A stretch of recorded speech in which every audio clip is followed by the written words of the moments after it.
Okay, so in this video I'm going to show you guys how to create a private story on Snapchat. So yeah, let's get started right away.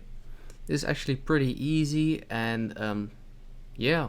So what you want to do is you just want to take a photo, just, yeah, real quick like that, and just go to yeah, the sort of send button, and you can just send it to all your friends right here.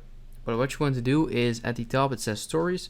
You want to click on new story and then click on private story only I can post or custom story with friends. But you just want to click on the private story because yeah, that's why you clicked on this video. And right here you can just add everyone you want for your story. I am not gonna do it, so I'm just gonna add my own account just to show you guys. And then click on create story, and you can just name it however you want, and I'm just gonna do something like this, or yeah, like this,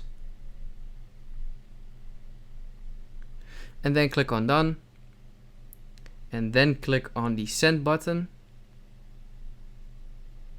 And as you can see, you've now added it to your story, and you can see that it says yeah, there's two stories, so you can click on your own private story and your main story. So that's basically it. If this video helps you out, please let me know in the comments if it worked, and I'll see you next time. Have a good day.